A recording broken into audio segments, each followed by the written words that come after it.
जाए न कुसंग में मन मेरा, जाए न कुसंग में मन मेरा।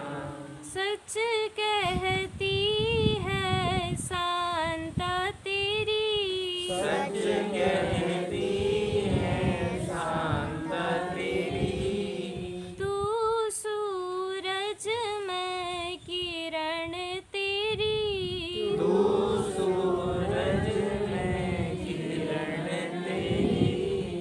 जब से मिले मोहे सतगुरु जी, जब से मिले मोहे सतगुरु जी। कट गए बंध 84 जी, कट गए बंध 84 जी। श्रोताओं के रूप में उपस्थित सभी दिव्य आत्माओं के चरणों में मेरा प्रणाम।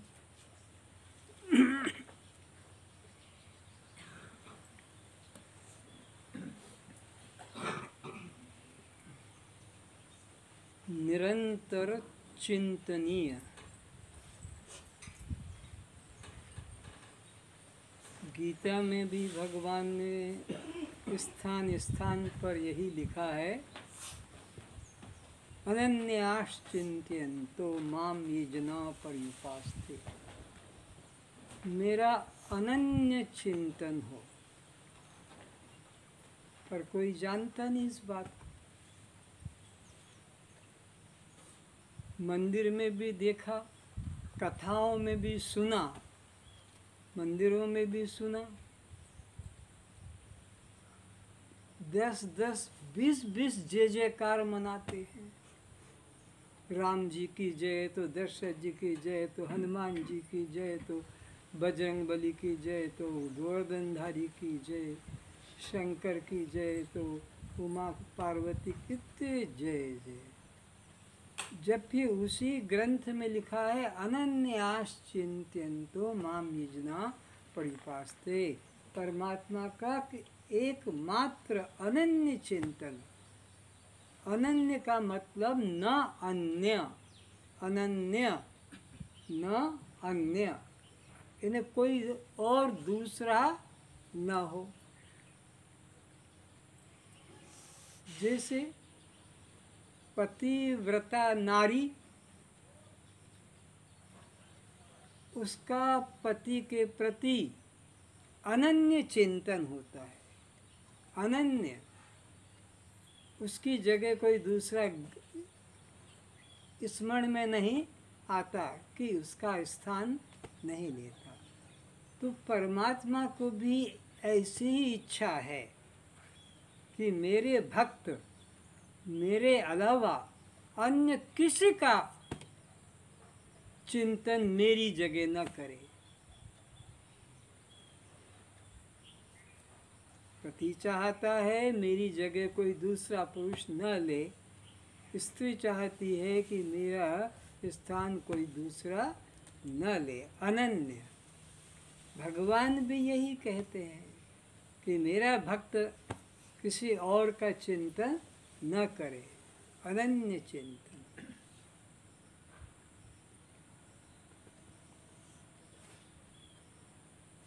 और जब तक अनन्य चिंतन नहीं होगा, ये 84 का चक्र कभी मिटेगा नहीं। तो इसके ऊपर ही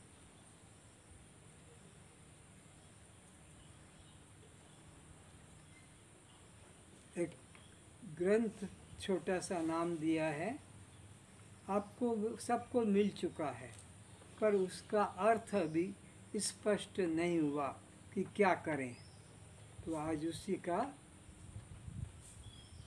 पठन करेंगे, पाठ करेंगे। अच्छा। मैं श्रद्धा विश्वास रूपी भवानी शंकर जगत गुरु देव को कोटि कोटि प्रणाम करता हूँ, जिन्होंने ब्रह्मा विष्णु एवं शंकर भगवान के साकार रूप को धारण किया है, जिनकी कृपा के बिना कोई सिद्ध पुरुष भी अपने हृदय में स्थित आत्मा रूप परमात्मा का साक्षात्कार नहीं कर सकता। तो पहले तो हमने उन गुरुदेव को प्रणाम किया किनको जिन्होंने कि ब्रह्मा विष्णु शंकर का ही साकार रूप धारण किया है। और कहते भी गुरुर् ब्रह्मा गुरुर् विष्णु गुरुर्देवो महेश्वर, और गुरु साक्षात, उनका साकार रूप आँखों से देखने में जो आता है वो उनका साकार रूप है। परमात्मा तो निराकार है। बिजली तो निराकार है, आँखों से दिखती नहीं, पर बल्ब के माध्यम से, टीवी के माध्यम से हमें उसका पता लगता है कि बिजली है। तो हमारे हृदय में जो परमात्मा स्थित है उसका अनुभव गुरु की कृपा से ही होता है। बिना गुरु की कृपा के हमारे हृदय में स्थित परमात्मा का अनुभव कभी कोई कर सका नहीं, कर सकेगा नहीं।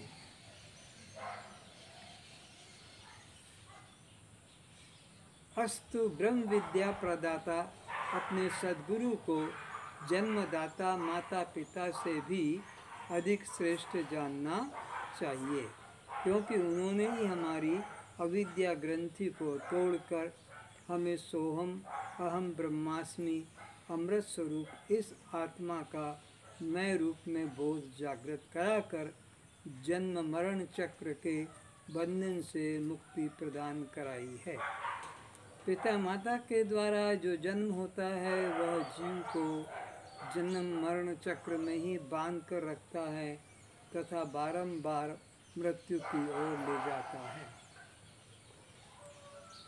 गुरु को पिता माता से भी बढ़कर क्यों कहा?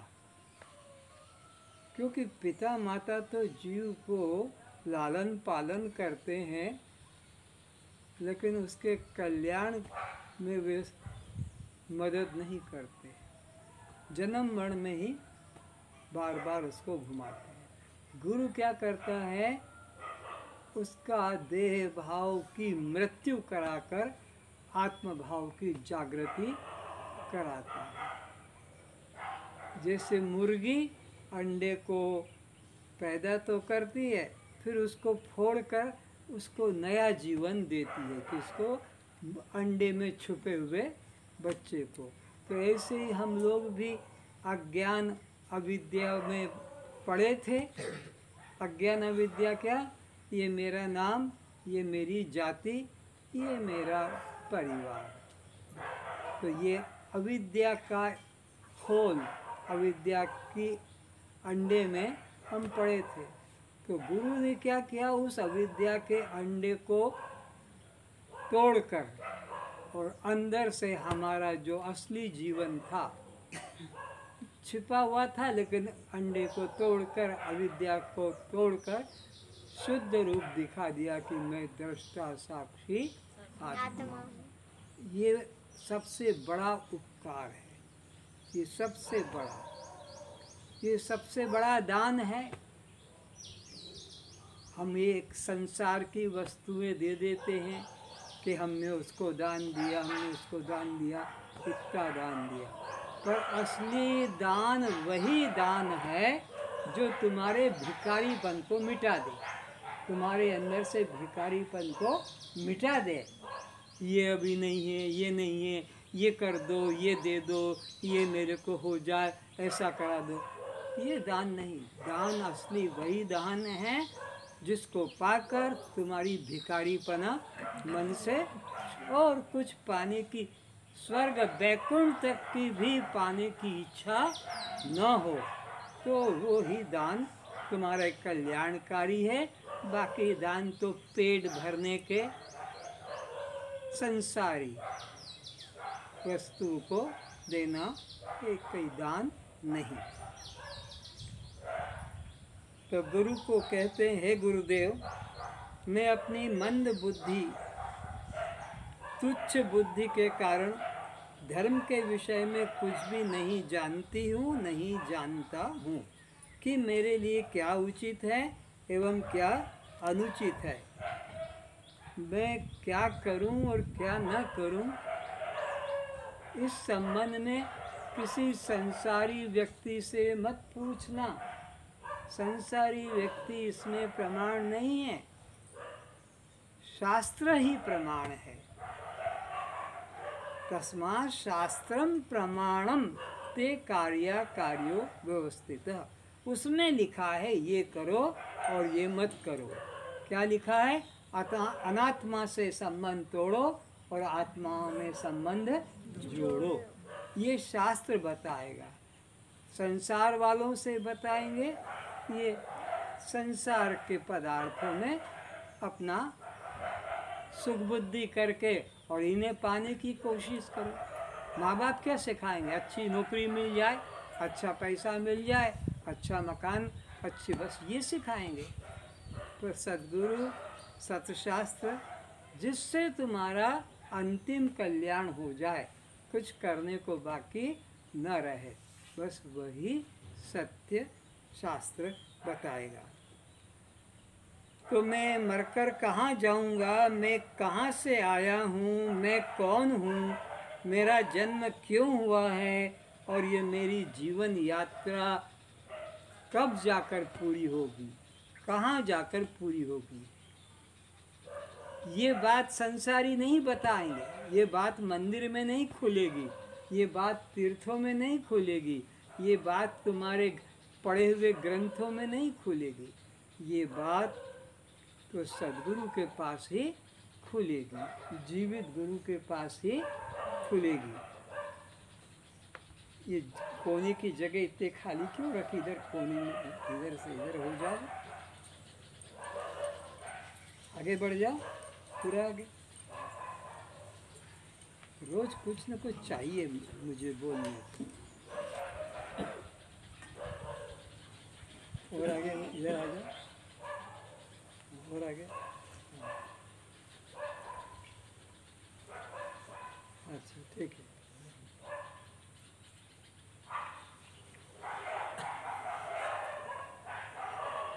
तो इन प्रश्नों का समाधान संसारी व्यक्ति नहीं दे सकेंगे। किन प्रश्नों का? मैं कौन हूँ? मैं कहाँ से आया हूँ? मैं मरकर कहाँ जाऊँगा? मेरी जीवन यात्रा कैसे पूरी होगी?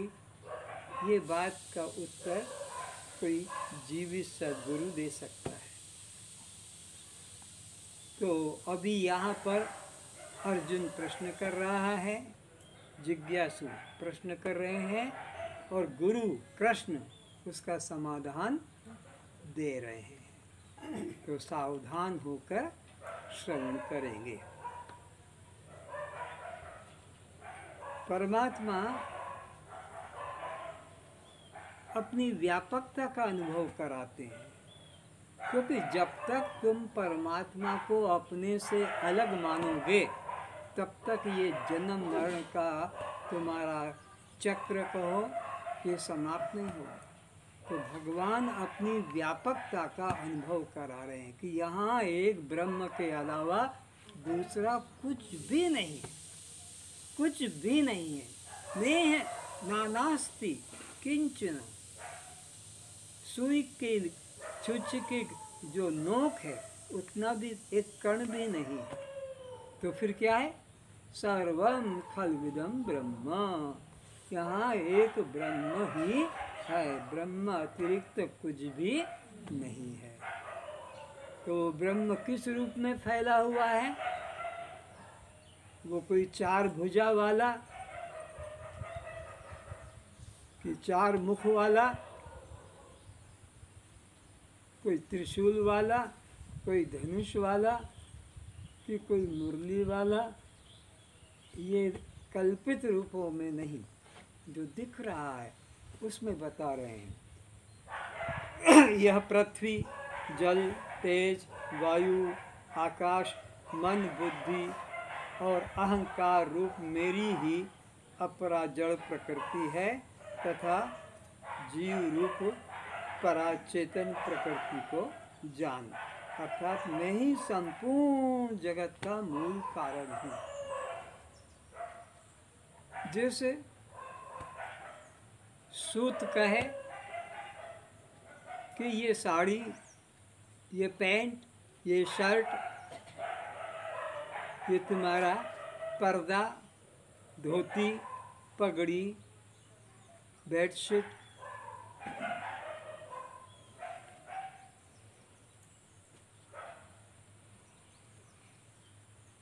इत्यादि सब मेरा ही रूप जान।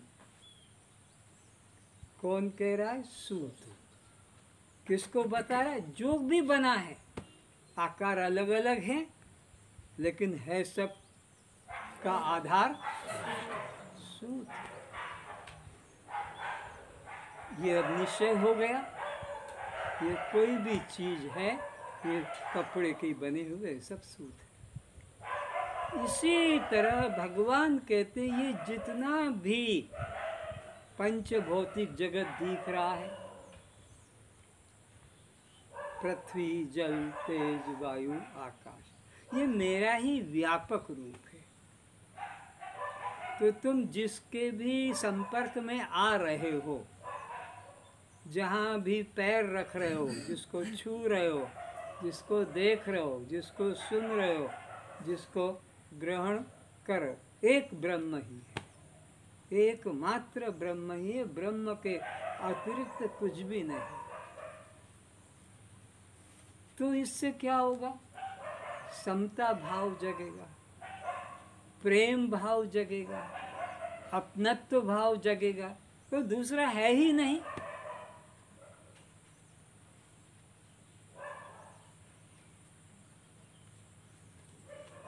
तो जल में रस, पृथ्वी में गंध, सूर्य में प्रकाश, आकाश में शब्द, अग्नि में दाहकता, चंद्रमा में शीतलता, मुझे ही जान। तो इन पांचों भूतों के द्वारा तुम्हें जो जो लाभ मिल रहा है, वो लाभ किसका है? उस एक परमात्मा का ही है। सब भूतों की चेतना एवं जीवन भी मैं हूँ, बलवानों का पुरुषत्व भी मैं हूँ। आज जिसने इस पुस्तक को पढ़ा है, आज पढ़ा है, वह हाथ उठा के बताए।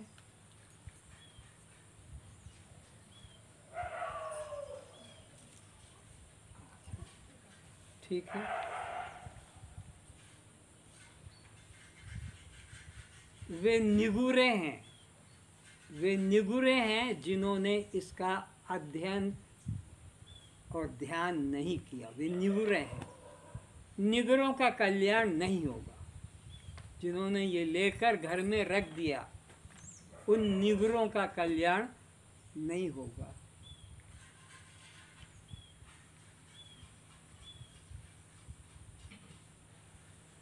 नारद जी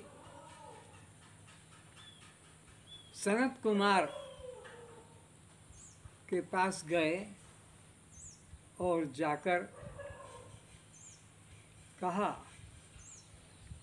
कि मेरे को सारी विद्या आती है, दुनिया की सब विद्या मैंने पढ़ ली, सब शास्त्र भी पढ़ लिए, लेकिन मुझे शांति नहीं। तो बोले तुझे शांति नहीं मिलेगी, तू निगुरा है, निगुरा है। गुरु ने जो कहा है कि बैठकर आंखें बंद करके अपने सहज आते जाते श्वास को देखो, नियम दिलाया कि 1 घंटा सुबह 1 घंटा शाम। अभी तक तुम 2500 साल से पाठ ही पढ़ते आ रहे हो, भजन ही करते आ रहे हो, कीर्तन करते आ रहे हो। ये तो वर्णमाला है, आ ए ई ए ऐ ओ औ ए बी सी डी। ये तो वर्णमाला है प्रवेश करने की, सारा जीवन वर्णमाला को ही सीखते रहोगे, तुम्हारे को विद्या फलित होगी? कभी नहीं होगी। ये ब्रह्म विद्या भी इसीलिए फलित नहीं हो रही है, बस बढ़िया बढ़िया भजन बना रहे हो, एक भजन वो बताएगी तो एक भजन वो सुना देगी, सबकी अलग अलग कापी है, सब अपने अपने बैठे हैं। जैसे वो बंदूक ले लेकर, वो मौका मिले तो अब मैं भजन सुना दूँ, अब मौका मिले तो मैं, और हो गया कीर्तन। ये ब्रह्म विद्या नहीं फलेगी। इसलिए जिन लोगों ने इस पुस्तक को अब पढ़ के और बैठकर और अपने सहज श्वासों को चिंतन किया है, उन्होंने अब थोड़ा अपने को आगे बढ़ाया है। अब वे शुद्रता से हटकर अब वैश्य बनने गए, वैश्य बनने को जा रहे हैं। अभी तक सब शुद्र थे, सब चमार थे, क्योंकि बस देह को ही सब कुछ करके और हो रहा था। अब थोड़ा विवेक जगा तो वे वैश्य बनेंगे, और इसका जब अभ्यास हो जाएगा, अंदर रुचि जग जाएगी, बिना बैठे चैन नहीं लगेगा, तब तुम वैश्य बन पाओगे। इसमें तो ज़्यादा लाभ है, इसमें तो लाभ नहीं है। ये वैश्यपना, इसमें लाभ है, इसको हाँ, तब तुम वैश्य संज्ञा में आओगे। और जब तुम अपने काम क्रोध लोभ को हटा दोगे हिम्मत से, अब ये काम मुझे नहीं छुएगा, क्रोध मुझे नहीं, लोभ मुझे हटा, तब तुम क्षत्रिय बनोगे। और जब तुम्हारा यह सहज स्वभाव हो जाएगा, तब तुम ब्राह्मण बनोगे। ये ब्राह्मण चमड़े का नहीं है, ये क्षत्रिय भी चमड़े का नहीं, ये वैश्य भी चमड़े का नहीं, और शूद्र भी चमड़े का नहीं। धोखे में मत आना कि हम ब्राह्मण हैं, कि हम क्षत्रिय हैं, या हम वैश्य शूद्र। सब चमार हैं, सारे पृथ्वी के लोग चमार हैं, क्योंकि चमड़े में उनका जीवन चला जाता है। जाति का अहंकार करके तो अपने कल्याण के लिए अब शुद्रता से ऊपर उठो। शुद्रता है ने, ये तुम्हारा देह को मैं भाव चल रहा था, तो इसको प्रतिदिन चिंतन करना है, और यही गुरु दक्षिणा है। ये गुरु को गाय दान कर दो, जमीन दान कर दो, वस्त्र दान कर दो, स्वर्ण दान कर दो, और कुछ कर दो। इससे संसारी गुरु का काम हो जाएगा, पर तुम्हारा कल्याण नहीं होगा। जिसको दोगे उसका कल्याण होगा। लड़की की शादी करा देगा वो पैसे से, अपना मकान बनवा लेगा उस पैसे से, और कुछ रोग से निवृत्ति करा लेगा, संसारी। लेकिन कल्याण नहीं होगा। कल्याण तो कब होगा? जब वह अपने आत्म स्वभाव में स्थिर होगा, तब कल्याण होगा। तो अब आगे कह रहे हैं, संपूर्ण भूतों का आदि मध्य व अंत भी मैं ही हूँ। आदि यानी प्रारंभ, फिर मध्य स्थिति उसकी, और फिर उसकी समाप्ति। माठिया बना, माठिया रहा, और माठिया टूटा। आदि मध्य और अंत में कौन है? एक मट्टी। तो ऐसे ही सारी विशाल सृष्टि का आदि और मध्य और अंत में हूँ।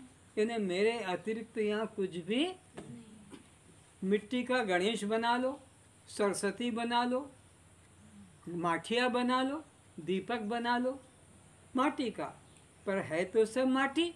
आदि भी, मध्य भी और अंत भी। आकार कुछ भी दिखे, उपयोग कुछ भी लो। ऐसे ही ये संसार में सब पदार्थों के आकार अलग अलग है, उपयोग अलग अलग है, लेकिन सबका सार आधार तो एकमात्र माटी है। तो ऐसे ही एक परमात्मा ही है।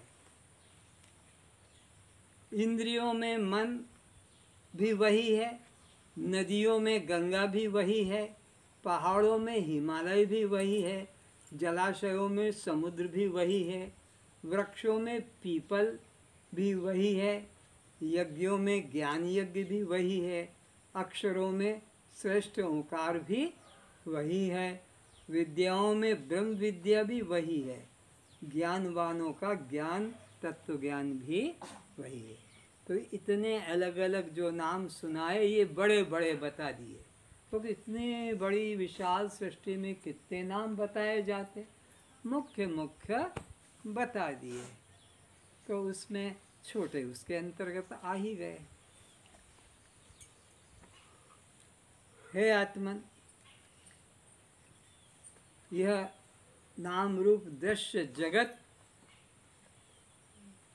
ये सब नाशवान है पदार्थ, जो भी उपयोग में आते हैं, और तू इनमें आनंद ढूंढ रहा है, तो इनमें आनंद नहीं ढूंढ पाया। आनंद तो अपने अंदर है। आनंद सिंधु, सिंधु यानी सागर, तू आनंद का सागर है और उसके बीच में तू है। आनंद सिंधु मध्य तव वासा, लेकिन बिन जाने नर मरत प्यासा। बिना जाने प्यासा मर रहा है, बकर बकर कर रहा है, बकर बकर कर रहा है, सारे घर में सबको अशांति फैला रहा है, बस में नहीं है। आनंद सिंधु खुद आनंद का सागर है, लेकिन जहर फैला रहा है, विष फैला रहा है। कोई भी तृप्त, कोई भी शांत, कोई भी सुखी नहीं।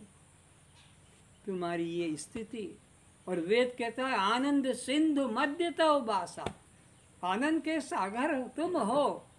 तुम्हारे पास तो जो आए उसको सुगंध मिलना चाहिए, शांति मिलना चाहिए, आनंद मिलना चाहिए। एक अगरबत्ती जला दो तो सारे कमरे में क्या दुर्गंध फैलेगी? सुगंध, शांति, क्या खुशबू, क्या महक है। और उसी में तुम एक लंका को जला दो, लंका मिर्च, तो सारे घर में बैठे हुए निकल के बाहर चले जाए। ऐसी मिर्च है ये खतरनाक, घर में टिकने नहीं देगी। मन कहेगा उठ चलो यहाँ से, उठ चलो ऐसे, ये तो बहुत बेचैन कर रही है। तो आनंद सिंधु मध्य तो बासा, और बिन जाने नर मरत प्यासा। तो वही सच्चा सत्संग है जहाँ जाकर बैठने को इच्छा हो और बैठे, और थोड़ी देर बैठे। गुरु कह दे कि अब जाओ, हाँ बस जा रहे हैं, उठते उठते भी इधर करवट इधर करवट, थोड़ा ये उठाया उठाया रखा, जाने की इच्छा नहीं होती। ऐसी सुगंध, ऐसी शांति, ऐसी महक होती है। जो असली धन के धनी हैं, जो आनंद सिंधु में डूबे हैं, उनके पास जब जाओगे ऐसा ही होगा। कभी कभी तुमने देखा होगा, कहीं जाते हैं और जाते ही लगता है कि बस मुंडिया मार चल, मुंडिया मार चल, और वहाँ ज़्यादा बैठने को इच्छा नहीं होती है, और एक जगह उठने को इच्छा नहीं होती है। वो कह भी दे उठो तो उठने को इच्छा नहीं होती है। दोनों तरीके वस्तु हैं। तो धूपकाठी के पास सुगंध मिलेगी और लंका के पास में मिर्च मिलेगी, तीक्ष्णता मिलेगी। तो अपने अपने स्वभाव को देखो, अपने अपने प्रकृति को देखो, और अगर वो मिर्च वाला है तो उसे बदलो, सुगंधित करो, ताकि आसपास वालों को भी सुख शांति मिले और तुम भी सुख शांति से रहो। तो ये मनुष्य जीवन का उपयोग है। और मनुष्य जीवन में ये नहीं लाए तो फिर कुत्ते में वो क्या कर रहा है? कुछ भी हो, कहीं भी एक आवाज आई कि सारे मोहल्ले के कुत्ते भुक भुक भुक। कुछ पता नहीं कि क्यों वो एक कुत्ता चिल्लाया, लेकिन वो चिल्लाया कि सारे पाड़े के हम भी तुम्हारे साथ, हम भी तुम्हारे साथ वाह वाह वाह करने लग जाते हैं। तो हमको अपनी वाणी को कोयल बनाना है। बच्चे लोग आवाज़ मत करो नहीं तो कोयल उड़ जाएगी। कौवे की आवाज़ पसंद नहीं, हाँ दे करके उसको, वो तुमसे कुछ छीन नहीं रहा, वो तुम्हें मार नहीं रहा है, पर वो आवाज़ तुमको दुख रूप लगती है। तो वही सच्चा सत्संग है, वही सच्चा शास्त्र है, वही पूरे सच्चे सद्गुरु है। कौन? जिनके द्वारा जीव और ब्रह्म की एकता का निश्चय कराया जाता है, निश्चय कराया जाता है। हजारों लाखों की भीड़ में जो प्रवचन कथा सुनी जाती है वो सत्संग नहीं है। इसीलिए कहा कि 2500 साल से तुम जो 2-2 घंटा 1-1 घंटा गली गली पाड़े पाड़े में बैठ के और अपना अहंकार को बढ़ा रहे हो, मनोरंजन कर रहे हो। अहंकार बढ़ रहा है, सत्संग नहीं बढ़ रहा है। सत्य संग होगा तो शीतलता मिलती है, शांति मिलती है, निराभिमानता मिलती है, मस्ती मिलती है। यहाँ तो उल्टा हो रहा है। दवा रिएक्शन कर गई, गलत दवा खा ली।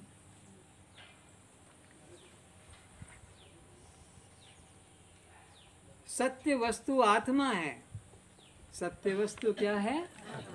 उसका जो संग हो जाए तो फिर सत्संग, सत और संग दोनों जोड़कर बन गया सत्संग। और दोनों को अलग कर दो तो सत अलग और संग अलग। तो सत्य वस्तु है सबका अपना आत्मा।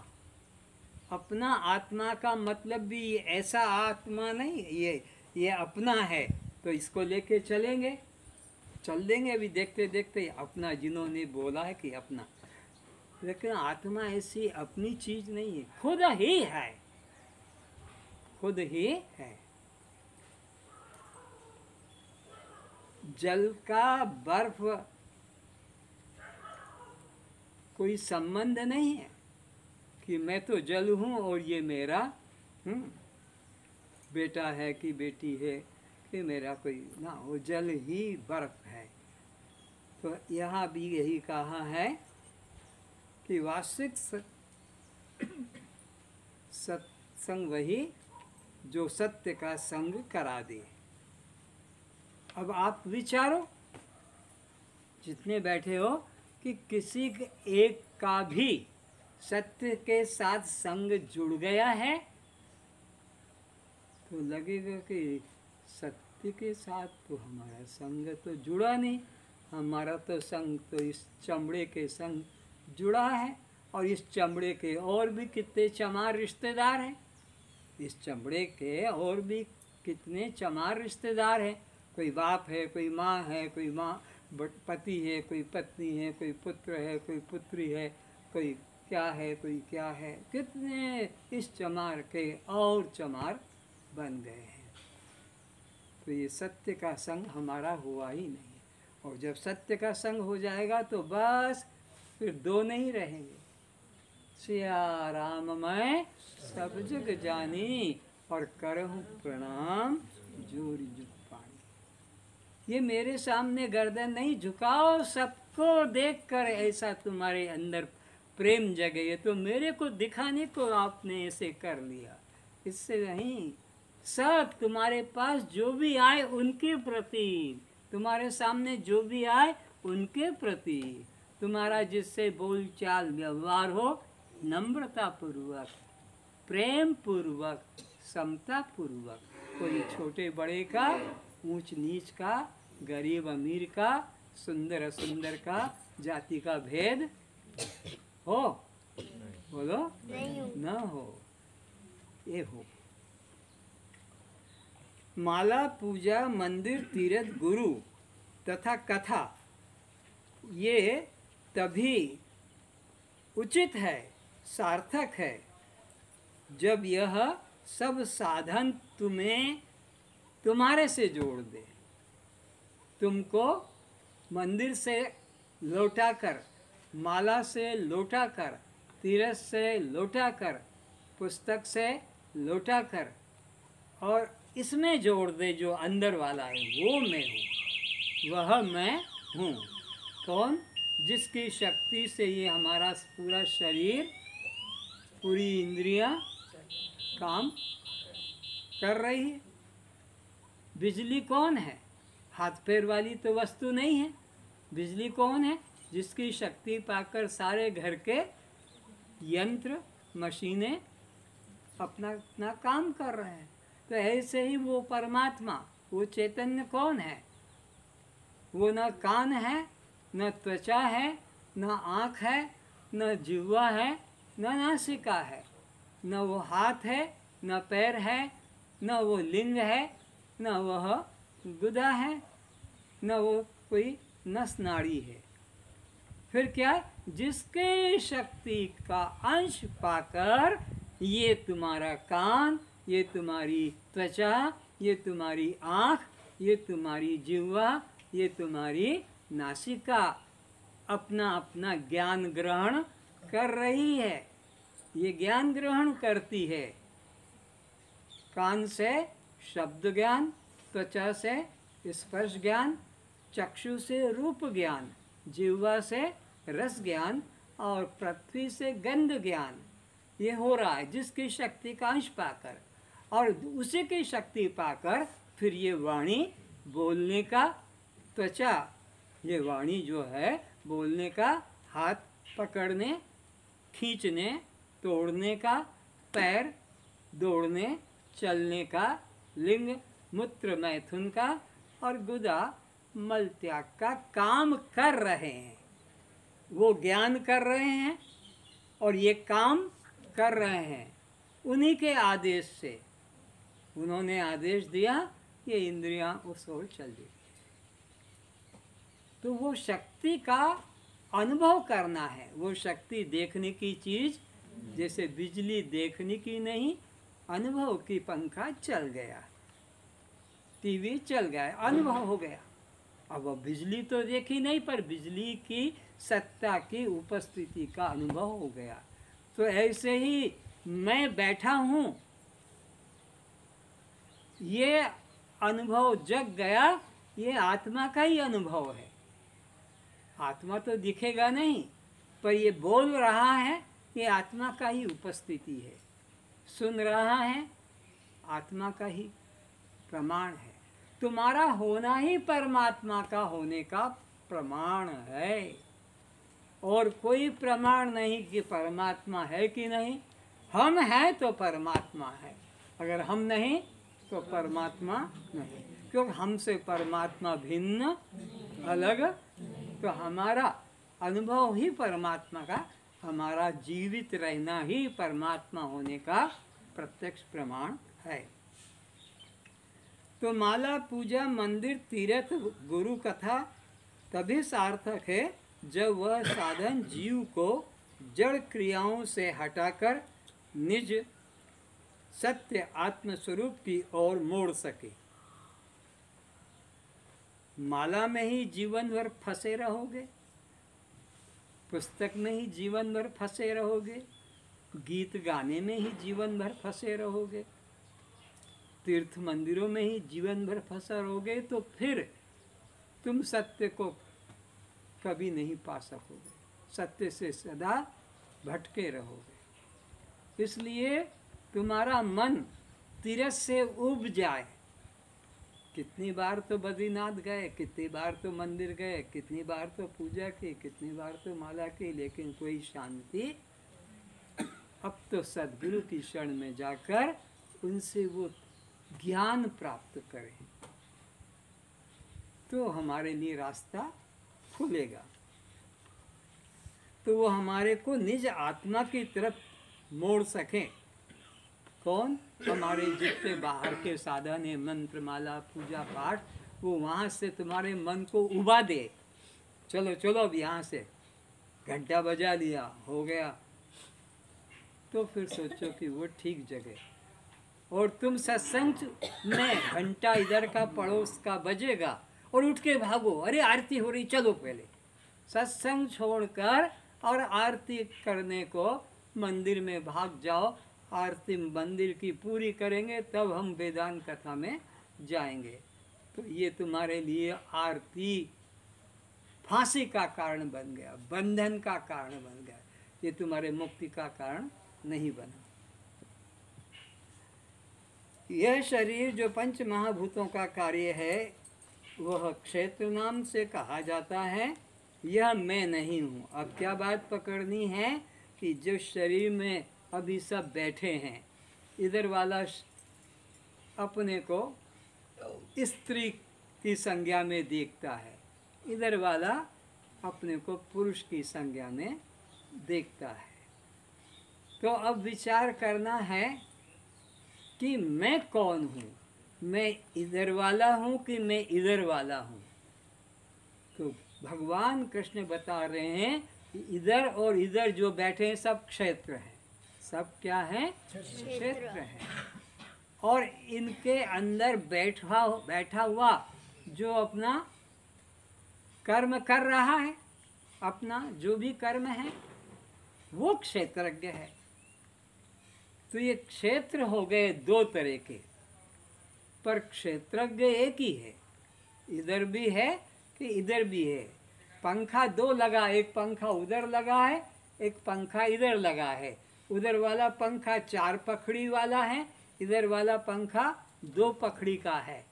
उसकी हवा ज़्यादा है, इसकी हवा कम है, लेकिन दोनों को शक्ति देने वाली बिजली एक है। वो तो एक ही है, वो दो नहीं है। तो ये भगवान कहते हैं कि ये शरीर तो पंच महाभूतों का क्षेत्र है और इसके अंदर जो कर्म करने वाला है बैठकर, उसको क्षेत्रज्ञ कहते हैं। वो भविष्य के लिए नया कर्म करता है और वर्तमान में पुराना भोग रहा है, संचित को भोग रहा है और नूतन को कर रहा है। ये भी तुम नहीं हो, ये भी परमात्मा का जो रिफ्लेक्शन है, प्रतिबिंब है, कि जिसको जीव कहते हैं, यही कर्म कर रहा है, अच्छे या बुरे। शरीर कोई भी हो, स्त्री का कि पुरुष का, लेकिन कर्म करने वाला जीवात्मा न वो स्त्री होता है न वो पुरुष होता है, न नारी है न नपुंसक है। वो सत्ता चैतन्य मात्र, उस चैतन्य का यह प्रतिबिंब है। तुम शरीर से भी अलग हो और जीवात्मा से भी अलग हो। तुम इन दोनों के साक्षी हो, तुम इन दोनों से अलग, दोनों के साक्षी, स्वयं ब्रह्म रूप हो।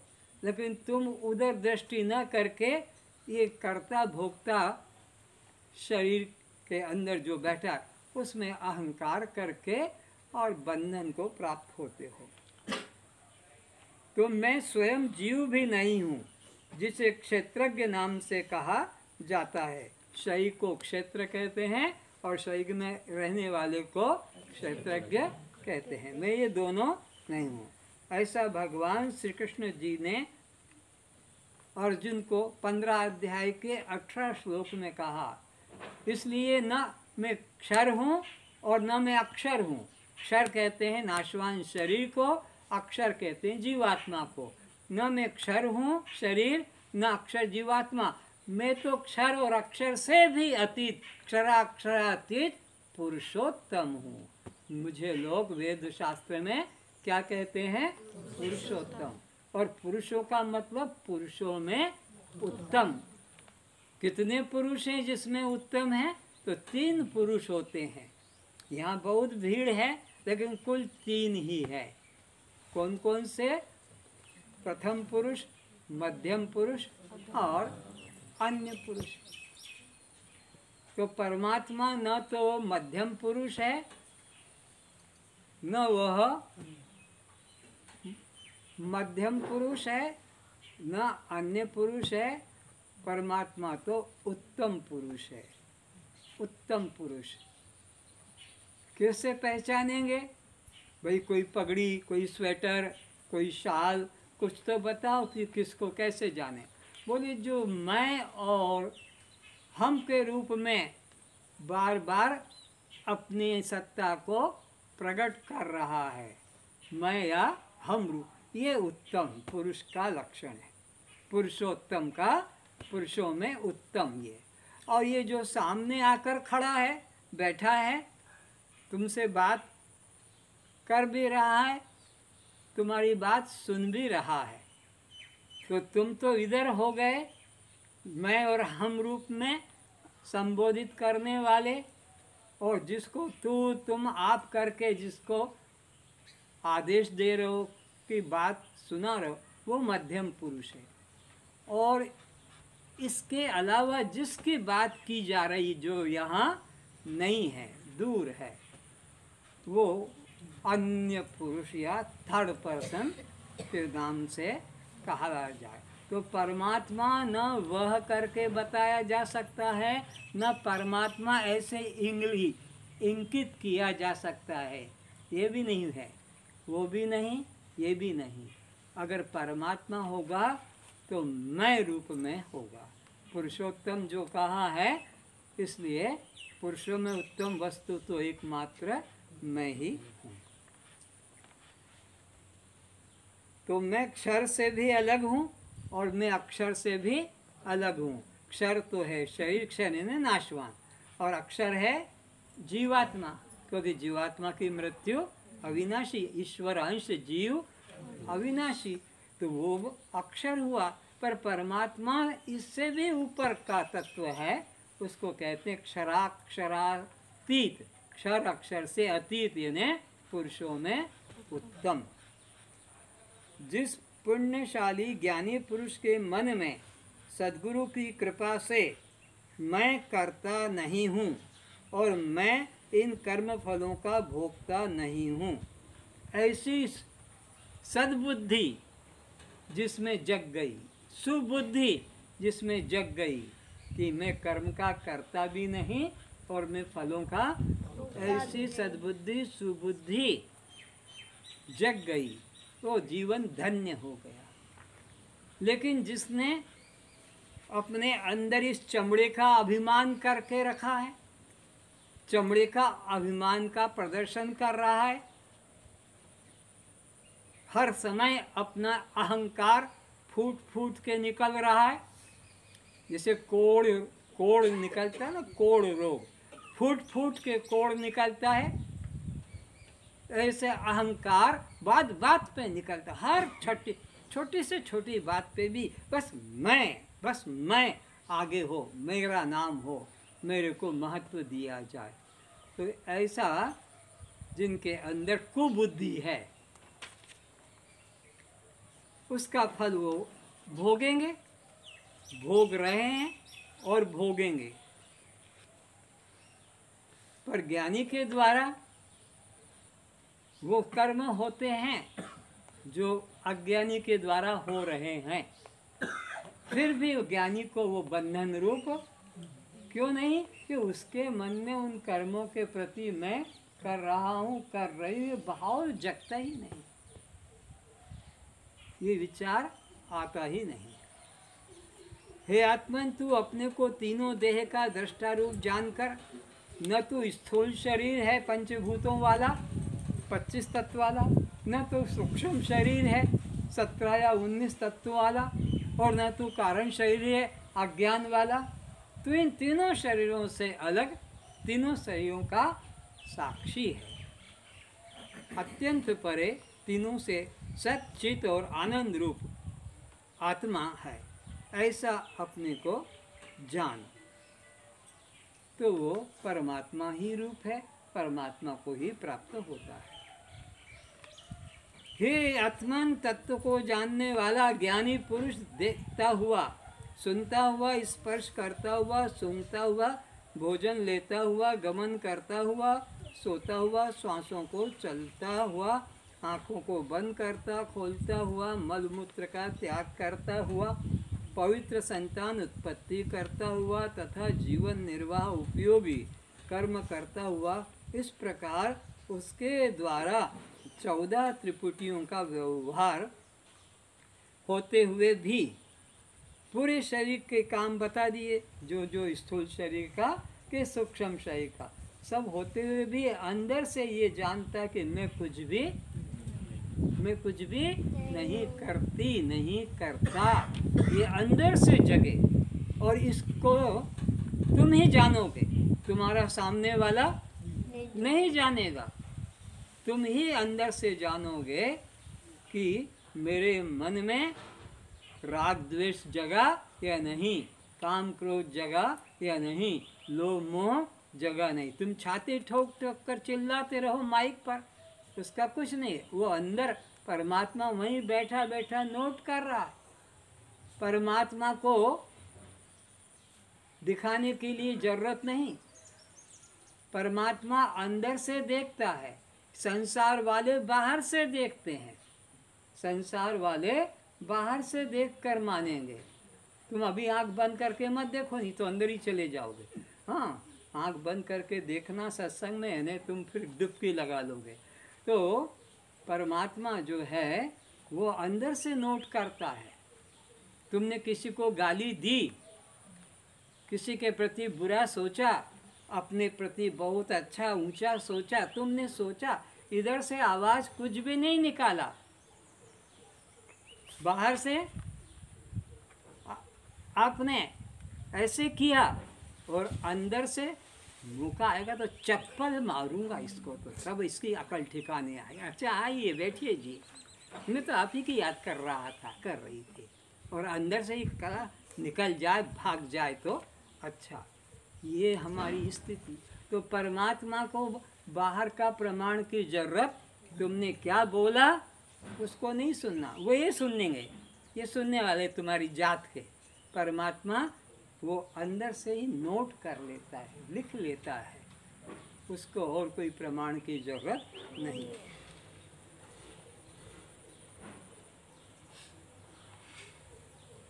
तो मैं साक्षी हूँ, मैं किसी कर्म का कर्ता नहीं हूँ। प्रमाण है हनुमान, प्रमाण है अर्जुन, लाखों लाखों को मारा, दुनिया ने देखा, पर भगवान ने देखा एक भी नहीं मारा। तो भगवान अंदर को देखते हैं, संसार वाले बाहर को देखते हैं, और हम संसार वालों को दिखाते हैं। ये लंबी लंबी 2-2 फीट की चोटी, और फिर उसको बांधना, हाँ, फिर उसमें सब फूल लगाना, हाँ, इधर इधर अच्छा क्रीम पाउडर लगाना, बढ़िया मूछे रंगना, मूछे बना कर रखना है, अच्छा पेंट शूट साड़ी। तो ये किसको? ये दुनिया वालों को दिखाने के लिए, इनको रिझाने के लिए। परमात्मा को ये बाहर की कोई जरूरत नहीं। परमात्मा तो दिगंबर व्यक्ति को भी पहचानता है, जिसके ऊपर कोई वस्त्र भी नहीं, चाहे वो महावीर स्वामी हो कि कोई दंडी स्वामी हो कि कोई भी हो, वो उनके अंदर का परमात्मा देखता है। तो दुनिया को दिखाने के लिए ये जरूरत पड़ती है। सोचो विचारो महिला जगत कि ये 1 फीट 1.5 फीट हो जाए, 1.5 फीट से 2 फीट हो जाए, कौन सी दवा लगाऊं, कौन सा तेल लगाऊं, कौन सा, ताकि मैं बाल लंबे हो जाएं। लंबे होकर क्या होगा? भगवान खुश हो जाएंगे। भगवान ने कभी बाल नहीं देखे, इन चमारों ने बाल नहीं देखे, इनको खुशी होगी कि कितने लंबी चोटी वाली, कितना लंबा हाँ मूछ वाला, कितना लंबा दाढ़ी वाला। ये मूर्ख लोगों को दिखाने की जरूरत है। परमात्मा तुम्हारे दाढ़ी मूछ जटा से कोई संबंध नहीं रखता है। तो इस तरह से अपने को देह भाव से ऊपर उठाना है। ये तो देह भाव में गिराने वाला है। मैं तो इस तरह क्लास में दिखाता हूँ, अपनी अटैची में संभाल के रखा है। जिसकी ज़्यादा लंबी चोटी दिखे का आओ बहन तुमसे प्यार करते हैं, और कैंची हाथ में है, और उसको चोटी गुथवा लेता हूँ पहले, क्यों फिर बिखर जाएंगे बाल, तो गुथी हुई चोटी है मेरे पास में। अभी वर्धा में था तो कम से कम इंदौर में भी 10-12 महिलाएं आई, हमारा भी काट दो, हमारा भी काट दो। फिर बाजार में जाएंगे तो पैसा लगेगा, ब्यूटी पार्लर में जाएंगे, ये मुफ्त का नाई मिल गया हज्जाम, तो चलो इसी के पास बैठो और कटवा लो।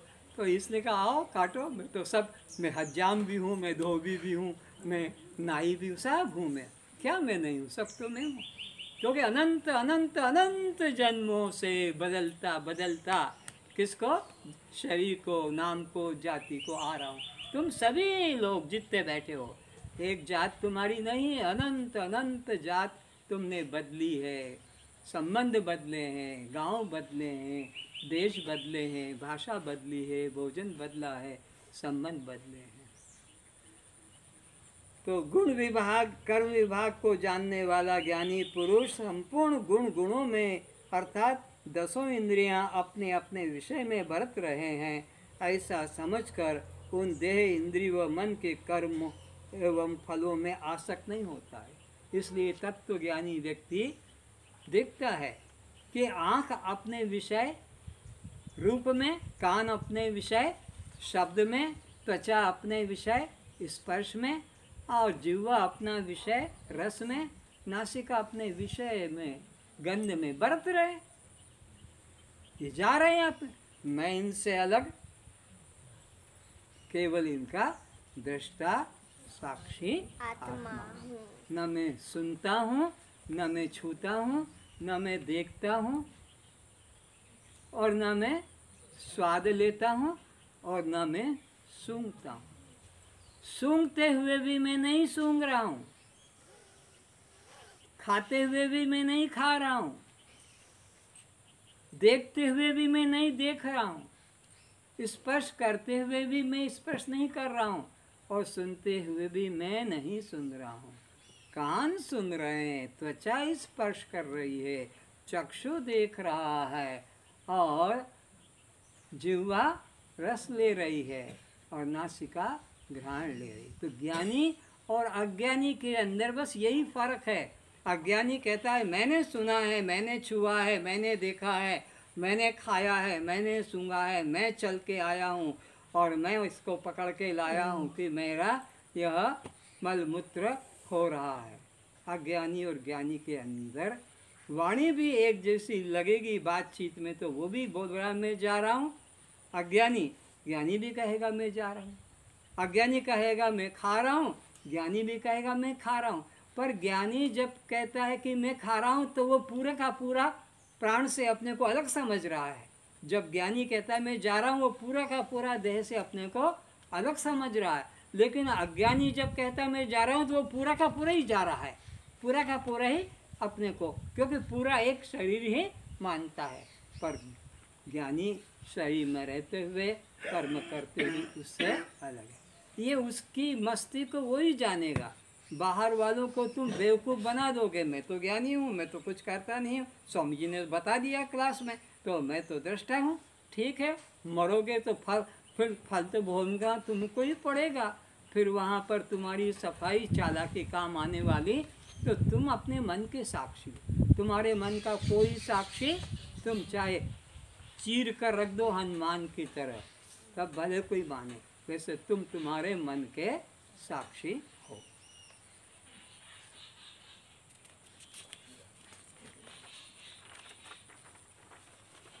पूरा अमृत भरा है इसके अंदर, सारे वेद उपनिषदों का। वे अभागे हैं, वो गुरुद्रोही हैं, जो इसका स्वाध्याय करके और बैठते नहीं है। बैठने का मतलब अपने स्वरूप की ओर दृष्टि, इसी में दृष्टि कर लिए तो पर धर्म हो गया, पर में गया नहीं, ये लौट के अपने अंदर आए और फिर अपनी मस्ती का अनुभव करे। हे आत्मन, ज्ञानी पुरुष न तो मरने वाले के लिए शोक करता है और न जन्मने वाले के लिए हर्ष करता है। क्योंकि जब तक जीव को ब्रह्म ज्ञान नहीं होता है तब तक उस जीव को जन्म मरण चक्र से छुटकारा नहीं होता है। ये जन्म मरण का चक्र हमारा कब से चला आ रहा है? अनादिकाल से। अनादिकाल का मतलब 100 साल 200 साल के को मत समझना। ऐसे राम कृष्ण जैसे अनंत अनंत दुनिया से आकर मिटकर चले गए, दुनिया में आकर और मिटकर चले गए, राम कहो कृष्ण कहो, राज्य करके मरकर चले गए, उसको कहते अनादि। तो हम तुम कब से हैं? बोलो। अनादिकाल। राम कृष्ण के भी पहले के हैं, ब्रह्मा विष्णु से भी पहले के हैं, शिव शंकर से भी पहले के हैं, हम तब से चले आ रहे हैं। तो ज्ञानी पुरुष न तो मरने वाले के लिए शोक करता है और न जन्मने वाले के लिए हर्ष करता है, क्योंकि जब तक जीव को ब्रह्म ज्ञान नहीं होगा तब तक उस जीव को जन्म मरण चक्र से छुटकारा कभी नहीं होता है। जैसे इस देह में बालपन, इस देह में जवानी और इस देह में वृद्धावस्था आती है, इसी तरह इस देह में मृत्यु भी, ये भी क्रम सीढ़ी है, इससे कोई बच नहीं सकता। कोई बचपने से बच सकता है, कोई जीव, कोई जवानी से बच सकता है, कोई बुढ़ापे से बच सकता है और कोई मृत्यु से बच सकता ना, ये तो नियम है। मनुष्य न चाहते हुए भी, कोई भी नहीं चाहता है मरना, लेकिन कोई भी मनुष्य न चाहते प्रत्येक क्षण नाश को प्राप्त हो रहा। ये जो श्वास जा रही है, हाँ हाँ हाँ, ये अमृत जा रहा है और मृत्यु बाहर आ रही है। अमृत जा रहा है तो अमृत भी वही है और मृत्यु भी परमात्मा ही है, दोनों वही है। कि तुमने अभी 60 वर्ष की उम्र गुजार दी, 100 वर्ष की उम्र लेकर आए और 60 वर्ष तुमने इस शरीर में गुजार दिए, व्यतीत कर दिए, तो अभी तुम कितने बचे? बोलो। 40। तो वो भी इसी तरह धीरे धीरे बीत ही जाएंगे। 60 बीत गए, 70 हो जाएंगे, फिर 80 हो जाएंगे, फिर 90 और फिर 100 हो जाएंगे। तो फिर वो कब होंगे पूरे हमको पता? ये 60 भी अचानक हम गिनते गिनते आ गए, गिनते गिनते हमने गिना, ऐसे पता नहीं वो कौन सा अंतिम श्वास हो। तो हमें हर श्वास को अंतिम जानना चाहिए कि यही मेरा बस श्वास आज अभी अंतिम है, अगला श्वास मैं ले सकूंगी, ले सकूंगा या नहीं ले सकूंगी, नहीं। इसलिए अंतिम श्वास समझकर जाते जाते अच्छा काम कर जाऊं, जाते जाते अच्छा चिंतन कर लूं, क्योंकि जैसा मेरा चिंतन होगा परमात्मा उसी के अनुरूप फल देगा। अंत मति सो गति, या जैसी मति तैसी। तो जो समझदार व्यक्ति है, तुम में से तो सभी समझदार लगते हैं, ना समझ तो यही है जो ज़्यादा बकर बकर कर रहा है, लेकिन मैं आपके लिए बोल रहा हूँ, नहीं तो मुझे भी कोई बोलने की ज़रूरत नहीं। मुझे उठा के लाई रोशनी, चलो हो गया टाइम, फिर भी कुछ कर रहा था, लिख रहा था, तो ज्योति आ गया, हो गया, सब लोग आ गए, कब तक बैठे रहोगे? अच्छा चलता हूँ। तो यहाँ से एक दिन सबको जाना है, तो कौन सा श्वास अंत में किसी को मालूम है? बोलो। तो फिर हर श्वास में सावधान हो जाओ कि ये अच्छे विचार से मेरा श्वास जाए, शुभ चिंतन से जाए, परोपकार में जाए, दूसरों की भलाई में जाए, तो तुम्हारा वो अंतिम श्वास होगा, वो तुम्हें परमात्मा से जोड़ देगा। और तुम्हारा अगर अहंकार में, शत्रु भाव में, तो वो तुम्हें नरक में जोड़ देगा। तुम्हारे हाथ में है ऊपर की तरफ उठना कि नीचे की तरफ गिरना। कोई तुमको धक्का देकर ना ऊपर चढ़ाएगा ना नीचे गिराएगा, तुम्हारा मनोभाव से ही तुम्हारे को वह फल प्राप्त होगा। तो हर श्वास को हमें अंतिम जानना चाहिए कि ये जो इसमें इतने से छोट श्वास में मैं क्या करूं, इससे तो कुछ नहीं कर सकता, चलो ओम यही कर लो। इसमें तो कोई ज़्यादा समय नहीं लगा कि ज़्यादा शक्ति, श्वास अंदर आया और जा रहा है। तो छोटे सांस में मैं क्या करूं, राम, बस यही कर लो, हो गया कल्याण। ऐसे श्वास अंदर गया और सो हम, बस हो गया कल्याण। इतना कर लो तो हर श्वास में अलर्ट रहो, सावधान रहो। ट्रेन में कैसे अलर्ट रहते हो, अटैची को संभालते रहते हो, वो ऊपर रखा है, किसी ने अपना अटैची उठाया तो वहीं खड़े हो जाओगे, मेरी अटैची तो नहीं ले रहा है। बस में से भी सामान कोई उतारता है तो तुम भी उतर जाते हो, मेरा सामान तो साथ में ये नहीं ले जाएगा, कोई ले भी जाते हैं। तो इस तरह से अलर्ट रहते हो। जेब में भी हाथ डालते रहते हो बार बार, देखता कहीं ऐसा तो ना हो किसी ने मार दिया हो, काट दिया हो।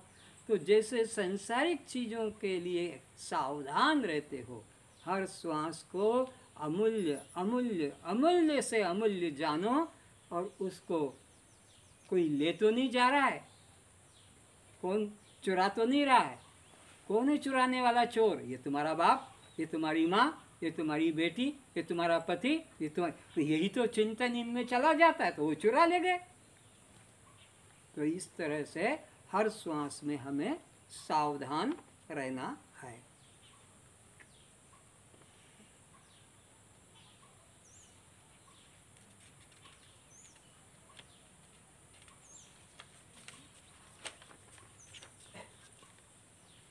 हे आत्मन, जो अज्ञानी ऐसा समझता है कि मैं मर जाऊंगा, मैं मर जाऊंगा, कोई दुश्मन या बीमारी मुझे मार देगा, ये दोनों ही नहीं जानते हैं।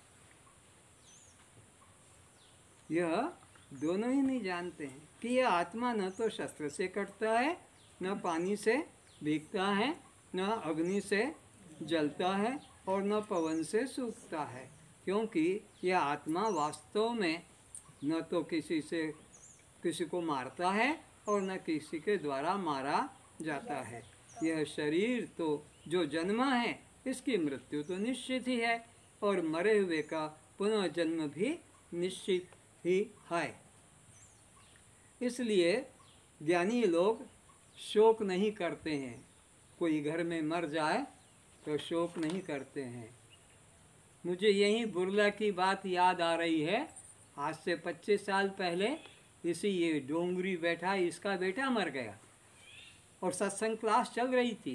बेटे को घर में ढककर, मरे हुए बेटे को, और सत्संग में बैठ गया। जब रात्रि के 10 या 11 के टाइम पे वो इंटरवेल हुआ, तब रात की 1 बज जाती थी क्लास में। तो कहता मैं जाता हूँ। मैंने कहा क्यों जा रहा अभी? बोले बेटे की लाश घर में पड़ी है, उसको ठिकाने लगाना। ये दृष्टांत दे रहा हूँ। तो ऐसा जिनको संसार के भोगों में आसक्ति पदार्थों में नहीं है, वो परमात्मा अंदर से उसका संबंध उधर जोड़ देता है।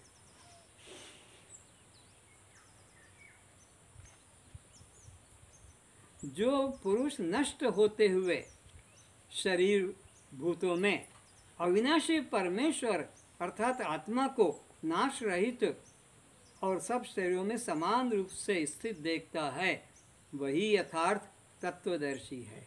वही यथार्थ तत्वदर्शी मरे हुए में भी आत्मा को, कि आत्मा का मरण, शरीर मरा है, ये जलाया जाएगा, गाड़ा जाएगा, पर अंदर जो बैठा है वो वैसा का वैसा ही है। तुम उठा कर ले जाओ तब भी वो वही है, तुम जला दो तब भी वो वही है, हटता नहीं है।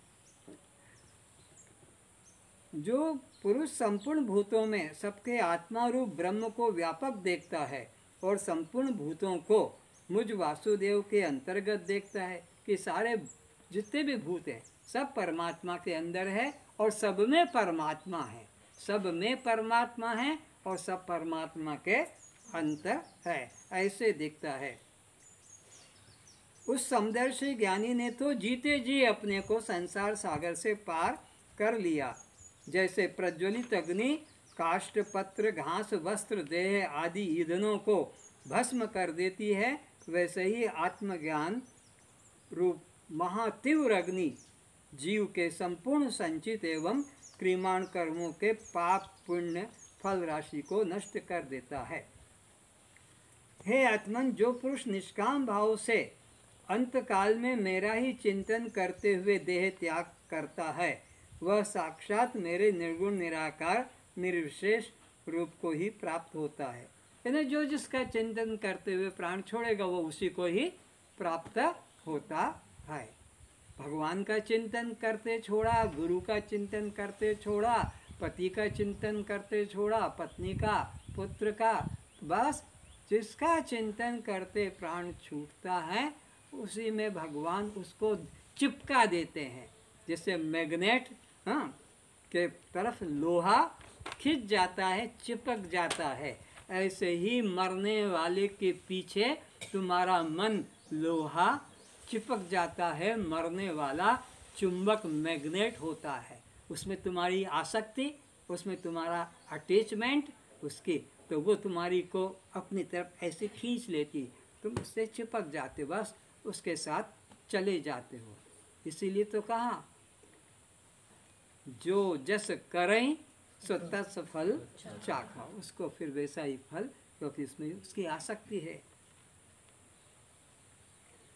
अगर वह किसी के प्रति शत्रु भाव या मित्र भाव रख देह त्याग कर रहा है, देह त्याग करने वाला इस बार तुम्हें बदला नहीं ले सका, अगले बार मैं इससे बदला लेके छोड़ूंगा, इसने मेरे जमीन पर, अपने पत्नी पर, अपने बेटा पर, अपने धन पर कुछ अधिकार दिखाया, तो ऐसा चिंतन करते हुए जब देह छोड़ा, उसका ही फिर वो पुत्र बनकर, नौकर बनकर, उसी के घर का कुत्ता बनकर, उसी के घर का सांप बनकर, उसी के घर का कीट बनकर फिर जन्म लेता। देखो देखो, कहाँ तो देव दुर्लभ शरीर पाए और कहाँ कुत्ता और सांप और कीट चिड़िया तोता बन के उस घर में हमको जाना पड़ेगा, उसके पास रहना पड़ेगा। एक गुस्से में कहता, मैं मर जाऊंगा तो तुम मेरे को एक लकड़ी भी मत देना, मेरी लकड़ी भी दाह में मत डालना। फिर वही उसके घर का कुत्ता बनकर आता है, उसका नौकर बनकर आता है। ये खींचता है, जैसे चुंबक लोहे को खींचता है। खाली जगह वो भी अपनी पानी की बाल्टी कुएं में डालो तो, और पानी की बाल्टी जैसे उठाओगे तो पानी की बाल्टी कुएं में जितनी देर है तब तक आसपास खाली हो गया, पानी अंदर भर गया आसपास का, और जैसे बाल्टी उठाई कि वो खट से वो खाली जगह भर जाता है। अभी तुमको यहाँ गड्ढा हो गया, चोट लग गई, डॉक्टर ने तुम्हारा ऑपरेशन सिजरिंग को कुछ करना था किया और फिर स्टिच कर दिया। तो स्टिच जैसे किया, ये डॉक्टर ना सोचे कि 7 दिन बाद मैं भर दूंगा, 7 दिन बाद टाँके खोलूंगा। वो तो भरने वाला अंदर से चारों तरफ से जुट जाएगा और उसको ऐसे ऐसे मिला देगा। और उसकी भी चतुराई देखो, इधर से बराबर हो गया। ये नहीं कि मांस बढ़ते बढ़ते शिवलिंग बन जाएगा, चारों तरफ से बढ़ता है और ऐसे खड़ा हो जाएगा डंडा, ऐसा नहीं। वो उतनी बस जगह को भर लेगा और फिर रुक जाएगा। ये प्रकृति का, तो तुम्हारे अंदर जो भी भाव होगा वो सामने वाला खींच लेगा। इसलिए कभी किसी की निंदा, किसी की चुगली, किसी की बुराई तुम संग्रह मत करना, नहीं तो वो तुम्हारे ही अंदर आएगी। क्योंकि वैक्यूम बन जाता है ना खाली जगह, तो वो जल्दी से सब तरफ से आकर तुम्हारे अंदर घुस जाएगी। इसलिए कबीर ने कहा है कि निंदक नीरे राखिए आंगन कुटी छपाए, साबुन लेवे गांठ का और मेल हमारा धोए। वो कितना बुद्धू अपना जीवन अमूल्य नष्ट कर रहा है, दूसरों की निंदा, दूसरों की चुगली, दूसरों में दोष देखने में अपना अमूल्य अमृत जीवन नष्ट कर रहा है। तो कहते हैं कि ऐसा कोई व्यक्ति है और दूर से आता है, संबलपुर से आता है बुराई बताने को, तो उसको यहीं रख लो और खाना पीना भी दो, ताकि वो यहीं जल्दी जल्दी तुम्हारी बुराई बताता जाएगा और तुम अपनी बुराई को मिटाते जाओगे, और वो पागल तुम्हारा मैल को खुद ढोता रहेगा। तुम्हारी निंदा करने वाले के अंदर तुम्हारा दोष उतर जाता है, ये नियम है। तो निंदक नीरे राखिए, आंगन कुटी छबाए, साबुन लेवे गांठ का, मैल हमारा धोए। कैसा बुद्धू साबुन घर का लाता है और हमारे मैल को साफ करता है, और खुद गंदे कपड़े में जीवन व्यतीत कर रहा है। उसका जीवन तो मलिन घृणित है। अच्छा, तो शास्त्र आगे कहता है,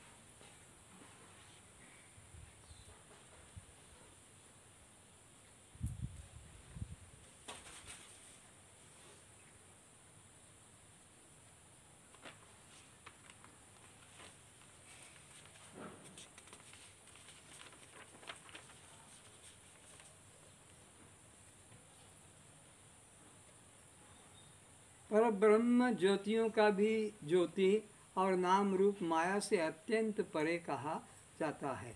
यह परमात्मा बोध स्वरूप और तत्व ज्ञान से जानने योग्य है। तत्व ज्ञान से, हमें आत्मज्ञान से ही जानने योग्य है। ये चलकर कहीं से पाने की चीज़ नहीं है, बनाने की भी चीज़ नहीं है। अब परमात्मा तुम्हारे साथ है और इसका प्रमाण ले लो। तुम तो अपने कर्म से समझ लो कि बिल्ली बने, कुत्ता बने, तो परमात्मा भी तुम्हारे साथ चलेगा। 84 के चक्कर में वो भी फंसा हुआ है। अगर वो तुम्हारे साथ ना जाए और कह के जा मैं बाहर बैठा हूँ और तू कुत्ते का भोग भोग ले, तू हाथी का भोग भोग ले, हाथी का जीवन भोग ले, मैं यहाँ बैठा हूँ, आ जाना भोग के, फिर मैं तेरे साथ चलूँगा। तो जिसका भी जन्म है, ध्यान सुनो, उसकी मृत्यु तो निश्चित ही है। उस विनाशी शरीर की मृत्यु से रोकने में आज तक कोई भी समर्थ, कोई दुनिया का सिद्ध बाबा, कोई डॉक्टर, कोई वैद्य, भगवान भी नहीं बचा पाया। जिसका जन्म हुआ है उसको आज तक पृथ्वी पे किसी ने बचा हुआ नहीं देखा। कब से पृथ्वी है, और जब से पृथ्वी है तब से कोई एक व्यक्ति भी जिंदा बता दो, एक व्यक्ति, तब से आज तक। तुम बताओगे कि 20 साल, 30 साल, 40 साल, 100 साल, 150 साल, बस 200 साल, 500 साल। कोई संत का आता है यूट्यूब में 5000 के 1000, लेकिन इसके पहले तो नहीं था। तो जो जन्मा है उसकी मृत्यु तो निश्चित ही है।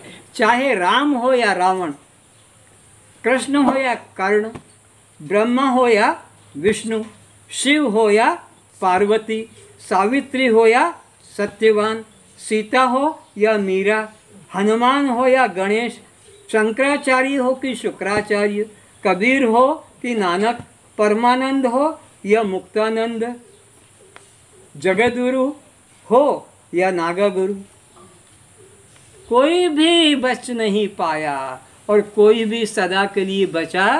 राम ने तो पैर छूकर पत्थर को जीवित कर दिया था। फिर वो कहाँ है अहिल्या, कौन से गांव में है? राम ने जब उसको छू दिया है, अमर हो गई। और फिर राम भी कहाँ है? और प्रहलाद ने वो अपने पिता के बीच में जो हिरण्यकश्यपु आए, हिरण्यकश्यपु ने प्रहलाद को कहा, क्यों रे तेरा भगवान इस घर में है? बोले हाँ है, इस खंबे में है। मारा और खंबे को तोड़ दिया। तब भी उसके अंदर वो मिला।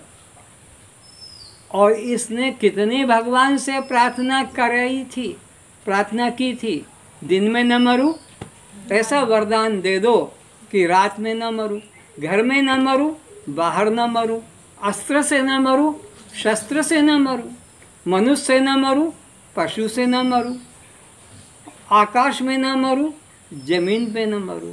भगवान का जा ऐसा ही वरदान दे दिया। फिर वो रह गया और वरदान देने वाला भी रह गया। ये नियम है प्रकृति का। और तुम सोचते हो कि मैं ये दवा खा लूँ, ये अंडा खा लूँ, ये मुर्गी खा लूँ, ये मांस खा लूँ, फिर मैं अमर हो जाऊंगा। मुरब्बा खा लूँ आंवले का, रामदेव बाबा के यहाँ से ले आऊँ एक डब्बा।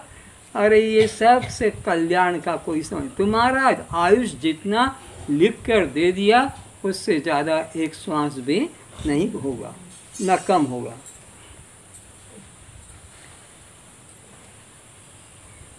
भगवान कहते हैं तू सब बाह्य धर्मों का त्याग कर एकमात्र मेरी शरण में आ जा। तू शोक मत कर, भले दुनिया से अधिक भी पाप तूने क्यों न किए हों, तू चिंता न कर, मैं तुझे सब पापों से मुक्त करा दूंगा।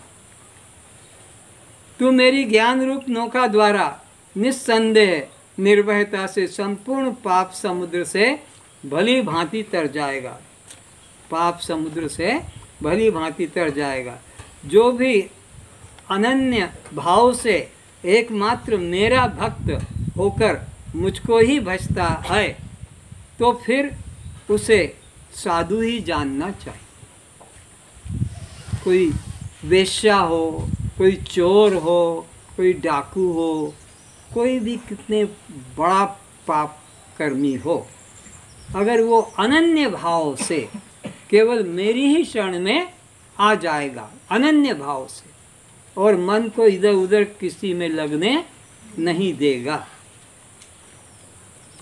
वो निर्भयता से संसार सागर से पार हो जाएगा। उसे साधु ही जानना चाहिए। भले वो रेदास चमार हो, भले वो सदन कसाई हो, भले वो धन्ना जाट हो, कि भले वह मीरा क्षत्रिय हो, पर उसको अब तू साधु ही जानना, ब्राह्मण ही जानना, क्योंकि वो एक निश्चय कर लिया कि एक ब्रह्म के अलावा दूसरा कुछ सत्य नहीं है। बस अब उसी में मन को टिका दिया। अब मन भटकते, वहाँ चलो, वहाँ चलो, उसके पास चलो, उसको सुनो, उसको सुनो, इसका सुनो, उसका। अब उसकी ऐसी बुद्धि विचलित नहीं होती। मैं ही आनंद स्वरूप सबकी आत्मा हूँ, और यह संसार जिसके लिए साधन कर तू जीवन व्यतीत रहा है, बिता रहा है, वह अनित्य और दुखरूप ही है। ये जो जिस घर परिवार में रह रहे हो, जो भी, ये सब क्या है? अनित्य, क्योंकि सब इसमें नाश, सब मरने वाले। इस धर्मशाला में जो ठहरे हैं, इस धर्मशाला में, किस धर्मशाला में? जहाँ तुम रहते हो, वो क्या है? धर्मशाला है। धर्मशाला क्यों कहते हैं? जिसमें लोग आते हैं और जाते हैं, आते हैं और जाते हैं, तो वो धर्मशाला हुई। तो जिस मकान में तुम रह रहे हो, वो क्या है? धर्मशाला है, जिसमें कोई सदा नहीं रहता है, अनित्य दुख रूप है। किंतु मैं आनंद स्वरूप अमर आत्मा हूँ। जो कोई भक्त मेरे लिए प्रेम से पत्र, पुष्प, कंद, मूल, फल, साग, भाजी,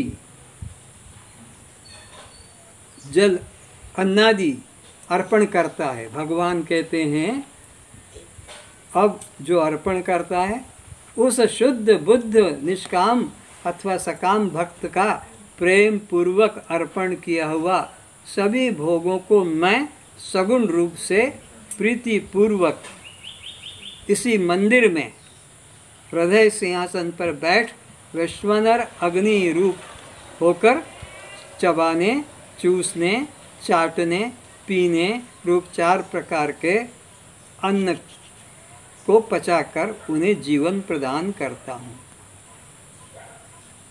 अब तक यह केवल पाठ हो रहा था, अभी तक मैं पढ़ रहा था, तुम सुन रहे थे कथा जैसे। कथा से कल्याण नहीं, पाठ से कल्याण नहीं। अब इतना सुना है, अब उसको जीवन में अपनाना है, तब वो हमारा कल्याण करेगा। तो जीवन में अपनाने का मतलब है अब हमें, ये तो ऑफिस जा रहे हैं, दुकान जा रहे हैं, कॉलेज जा रहे हैं, कुछ भी काम करने में है तो पहले इसका पाठ करके और अपने श्वास के साथ मन को जोड़ना है। इतना समय नहीं है तो एक 2 पेज वाला पन्ना भी दिया है, उससे तुमको सत्य का इशारा बोध मिलेगा और फिर सत्य में मन लगेगा। तो बैठकर अपने श्वासों को देखेंगे। जो खाने का है खाकर फिर बैठ जाएंगे। और भूख लग रही है तो इतना पढ़ने के बाद फिर आप खा लें, पी लें और फिर अपना आँख बंद करके बैठ जाएं, जितना समय है। अगर ज़्यादा समय नहीं है तो पढ़ने में समय कम करो और ध्यान में समय ज़्यादा करो। ये रोज़ रोज़ पढ़ते पढ़ते याद हो जाएगा, हनुमान चालीसा की तरह। लेकिन समय है तो पढ़। ये स्वाध्याय, ये मोक्ष में सहायक है, साधन है। एक बार पढ़ने से याद हो गया, समझ में आ गया तो मत धोखे में रहना। रोज़ रोज़ पढ़ते रहो, रोज़ रोज़ तुम्हारे को, जैसे रोज़ रोज़ रोटी खाते हो, रोज़ रोज़ तुम अपना काम करते हो, ऐसे इसको भी पाठ को पढ़ना है।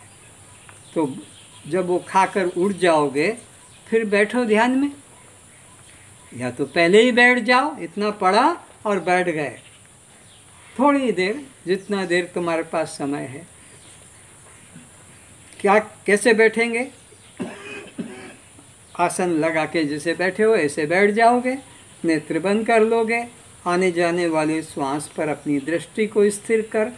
जब अंदर श्वास जाएगा तो पेट उठेगा, पेट हमारा बाहर, नाभि बाहर आएगी, श्वास अंदर जाएगा, नाभि फूल के बाहर आएगी, श्वास बाहर जाएगा, फिर ये पेट हमारा अंदर ढीला होगा। बस इसको आते जाते देखो।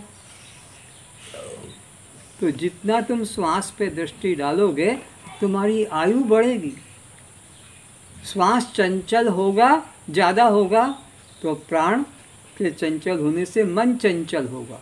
जितना प्राण चंचल उतना मन चंचल, जितना प्राण स्थिर होगा उतना मन स्थिर होगा। तो मन को स्थिर करने का सही तरीका है श्वास को आते जाते देखें। तो जितनी देर श्वास तुम्हारा, पहले 1 मिनट में 16 चलता था, और श्वास को जब तुम देखने लगोगे तो फिर घटते घटते 8, फिर 6, फिर 4, और फिर पता ही नहीं लगेगा अंदर है कि बाहर है।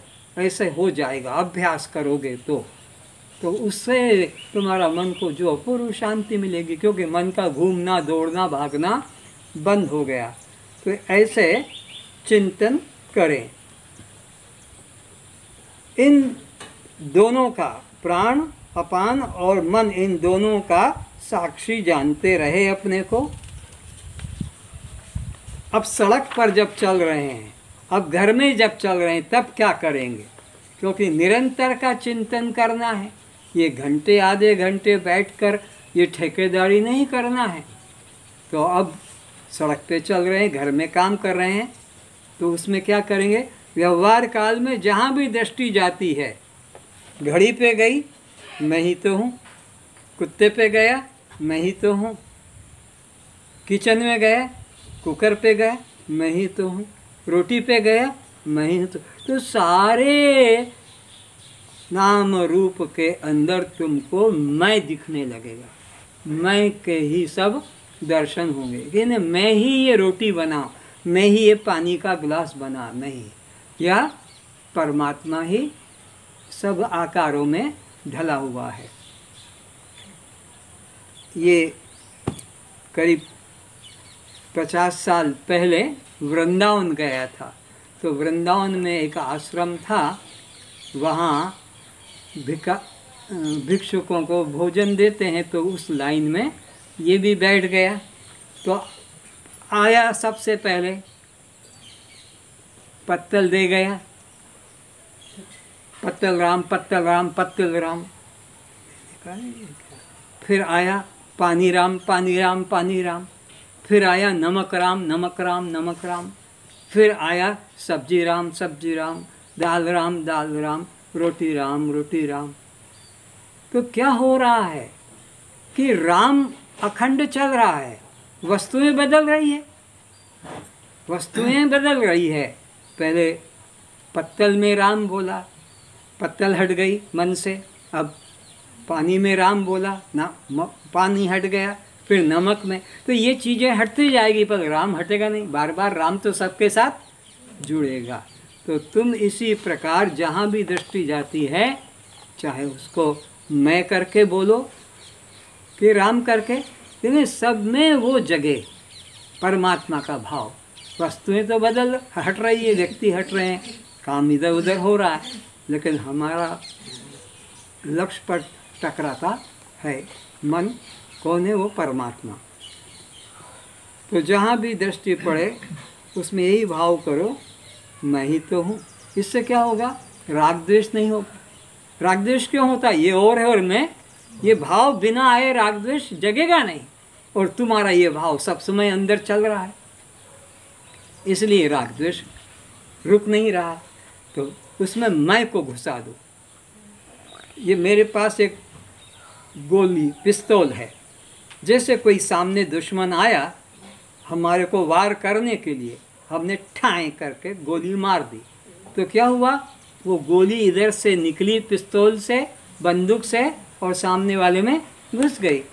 तुम बच गए, वो तुम पर हमला नहीं कर पाया। तो अब तुम्हारी गोली कौन सी होनी चाहिए मारने की? मैं की। कोई भी सामने आया बस ठाई मार दो, इन्हें मैं, तो अब मैं को तुम गाली नहीं दोगे, मैं की निंदा नहीं करोगे, मैं की चोरी नहीं करोगे, मैं से, क्योंकि मैं ही हूँ, वो मैं ही हूँ। पहले तो मैं देखता था वो अलग है और मैं, ये मेरा दुश्मन है, मैं इससे बदला लेकर रहूँगा। और फिर अरे मैं ही तो हूँ, मैं अपने आप से क्या बदला लूँगा? तो इस तरह से तुम्हारे भाव को व्यवहार काल में, साइकिल पे, मोटरसाइकिल पर, ऑफिस में, दुकान में, कहीं पर भी हो, इस भाव को बढ़ाना है। हर वस्तु में कर्ता भी वही, भोक्ता भी वही, और ईश्वर भी वही। अब दूसरा तरीका, सर्व जगत का सृष्टा एक अद्वितीय ब्रह्म ही है। सारी जगत का सृष्टा कौन है?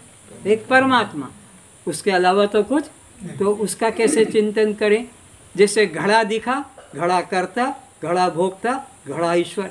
हंसी आएगी तो घड़ा, हाँ ये घड़ा मिट्टी का, ये जूता करता, जूता ही भोक्ता, जूता ही ईश्वर। ये तुम्हारे को हंसी लगी, लेकिन वेद तो कहता है एक भी वस्तु परमात्मा से अलग, चाहे वो जूता हो कि चप्पल हो कि तुम्हारा मल मूत्र हो कि तुम्हारे बाल, जो भी, सब में वही भाव हो।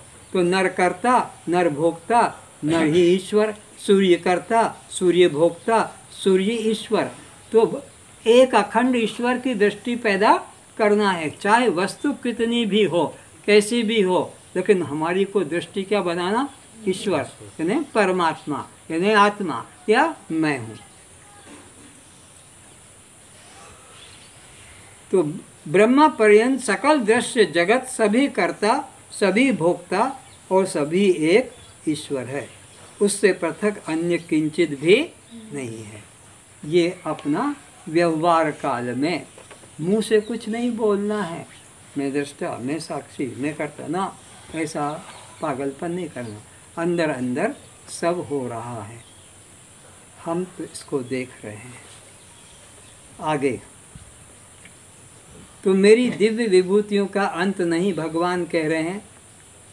मैंने अपनी विभूतियों को संक्षिप्त में कहा है, क्योंकि इसने क्या कहा था, आप मुझे वो उपदेश कीजिए जिससे मेरा कल्याण हो सके। तो भगवान ने इतना सुना दिया और कहा मेरी दिव्य विभूतियों का अंत नहीं, मैंने अपनी विभूतियों को संक्षिप्त में कहा। कितने पहाड़, कितनी नदियाँ, कितने जंगल, कितने हाथी, कितने सर्प, कितने शत्रु, तो इसलिए कितना सुनाता, मुख्य मुख्य बता दिया। वे सब वही है। आगे कहते पर निंदा सम अग्न घड़ी सा। अरे दूसरे की निंदा करने जैसा दुनिया में कोई बड़ा पाप नहीं। लो, गाय हत्या, पिता हत्या, माता हत्या, किसी की भी, उससे ज़्यादा पाप है पर निंदा, दूसरे की निंदा। हाँ, दे झटका इसको पीछे वाली को। हाँ, पर निंदा सम अग्न गैसा, दूसरे की निंदा करने जैसा कोई बड़ा पाप नहीं। इन्हें कभी किसी की निंदा नहीं करना। और परहित सरिस धर्म नहीं भाई, और दूसरे का उपकार किसी भी तरह से, पानी से, वस्त्र से, अन्न से, किसी भी वाणी से, वचन से, क्रिया से मदद करो, तो उससे बड़ा कोई धर्म, परहित सरिस धर्म नहीं भाई। रामायण में भगवान राम कहते हैं दूसरों की मदद करना, सहायता करना, सुख पहुंचाना, इससे बड़ा कोई धर्म नहीं है। और दूसरों की निंदा करना, इससे बड़ा कोई पाप नहीं है। सबसे बड़ा पाप भगवान राम कहते हैं रामायण में, अघन गरीसा, अघे ने पाप, और गरीसा कहते हैं हैवी, भारी, वजनदार, ये सबसे ज़्यादा है। और पर पीड़ा सम नहीं अधमाई, और दूसरे को पीड़ा पहुंचाने से बड़ा कोई नीचता, अधमता नहीं। सबसे बड़ी नीचता, अधमता क्या है, पर पीड़ा, दूसरे को किसी भी तरह से पीड़ा पहुंचाना, मन वचन कर्म से। तो दूसरे की निंदा करने से उसके दुर्गुण उसी निंदक के जीवन में आ जाते हैं। दूसरे की निंदा करने से उसके सारे निंदनीय अवगुण उस निंदा करने वाले में आ जाते हैं। इसलिए सावधान रहो। जैसे पानी गड्ढा खोज लेता है, पानी को गड्ढे में डालने के लिए गड्ढा ढूंढना पड़ेगा, स्लोप। पानी को कहीं से डालो, वो तो अपने आप रास्ता निकाल लेता है। तो तुमने किसी की निंदा की, किसी को, तो वो तुम्हारे अंदर अपने आप बिना बुलाए आ जाएगा। पानी बिना गड्ढे के निमंत्रण दिए वहाँ पहुँच जाता है। तो इसलिए दूसरे जीव को मन वचन कर्म से सुख पहुँचाने के समान कोई बड़ा धर्म नहीं, और दुख देने के समान कोई पाप नहीं है। इसलिए सावधान रहे। और जो तुम्हारी निंदा करे, तुम उसमें अपने को ही देखो कि ये मैं ही हूँ, जो मेरी निंदा कर रहा है ये मैं ही तो हूँ वहाँ, क्योंकि मैं इधर भी हूँ और मैं, शरीर अलग अलग है, एक दे रहा है, एक ले रहा है, एक बोल रहा है, एक सुन रहा है, पर दोनों में तो चेतन तो, एक पंखा हीटर दे रहा है और एक कूलर ठंडक दे रहा, पर दोनों की मोटर में तो एक बिजली है। तो अपनी व्यापकता का अनुभव करें, उसको बुरा न माने।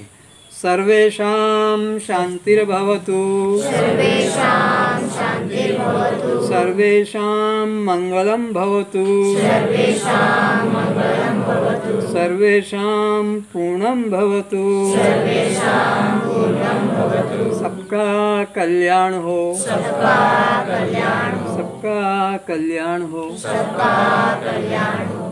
ओम शांति शांति शांति। ओम शांति शांति शांति।